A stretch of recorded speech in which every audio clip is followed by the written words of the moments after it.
ಸೇಲಲ್ಲಿ ತುಂಬ ಪ್ರಾಬ್ಲಮ್ ಬಂದಿತ್ತು. ನಾವು ಬಾಬು ಬಟ್ಟೆ ಮನೆ ಕಡೆಯಿಂದ ಮಾತಾಡ್ತಿರೋದು. ಸೊ ನಮಗೆ ಲಾಸ್ಟ್ ಸೇಲಲ್ಲಿ ತುಂಬ ಪ್ರಾಬ್ಲಮ್ ಬಂದಿದೆ. ಏನಂದರೆ ಮೇಂಟೆನೆನ್ಸಲ್ಲಿ ಎಲ್ಲರೂ ಹೇಳ್ತಾ ಇದ್ದಿದ್ದೆ ಮೇಂಟೆನೆನ್ಸ್ ಅಣ್ಣ, ಮೇಂಟೆನೆನ್ಸಲ್ಲಿ ತುಂಬ ಪ್ರಾಬ್ಲಮ್ಸ್ ಇದೆ ಅಂತ. ಸೊ ನೋಡಿ, ನಾವು ಈ ಸಲ ಆ ಮೇಂಟೆನೆನ್ಸ್ನ ಸರಿ ಮಾಡ್ಕೊತಾ ಇದ್ದೀವಿ.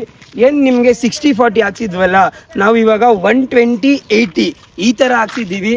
ಇವಾಗ ಎಂಟ್ರಿ ಒಂದು ಕಡೆ, ಎಕ್ಸಿಟ್ ಒಂದು ಕಡೆ, ಈವ್ನಿಂಗ್ ಒಳಗಡೆ ಕಂಪ್ಲೀಟಾಗಿ ಎಲ್ಲ ರೆಡಿ ಮಾಡ್ತೀನಿ. ಸೊ ರೆಡಿ ಮಾಡಿಸಿ ನಾವು ನಿಮಗೆ ಇನ್ನೊಂದು ವಿಡಿಯೋ ಅಪ್ಡೇಟ್ ಮಾಡ್ತೀವಿ. ನಮ್ಮ ಚಾನಲ್ ಇರುತ್ತೆ, ಯೂಟ್ಯೂಬ್ ಚಾನಲಲ್ಲಿ. ಸೊ ಹೋಗಿ ಚೆಕ್ ಮಾಡ್ಕೊಳ್ಳಿ, ಬಾಬು ಬಟ್ಟೆ ಮನೆ ಅಂತಲೇ ಇರುತ್ತೆ. ನಮ್ಮ ಶಾಪ್ ಲೊಕೇಟ್ ಆಗಿರೋದು ಇಲ್ಲೇ ಕೂಡ. ಸೊ ನಿಮ್ಗೆ ಆ ಬಿಲ್ಡಿಂಗ್ ಕಾಣಿಸ್ತಿದೆಯಲ್ಲ, ರೆಡ್ ಕಲರ್ ಬಿಲ್ಡಿಂಗು, ಅದೇ ನಮ್ಮ ಶಾಪು. ಸೊ ನಮ್ಮ ಶಾಪ್ ಲೊಕೇಟ್ ಆಗಿರೋದು ಇಲ್ಲಿ.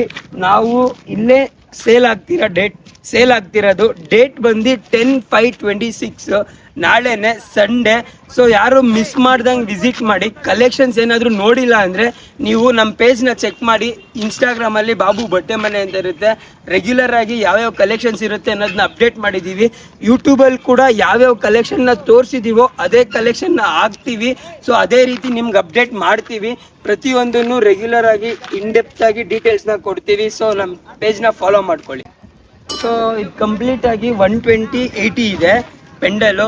ನಿಮಗೆ ಮೇಂಟೆನೆನ್ಸಲ್ಲಿ ಏನೂ ಪ್ರಾಬ್ಲಮ್ ಬರಲ್ಲ. ಪಾರ್ಕಿಂಗು ದಯವಿಟ್ಟು ಎಲ್ಲರೂ ಅರ್ಥ ಮಾಡ್ಕೊಳ್ಳಿ. ಗಾಡಿ ಈ ಸೈಡ್ ಪಾರ್ಕ್ ಮಾಡಿ, ಕಾರ್ ಈ ಸೈಡ್ ಪಾರ್ಕ್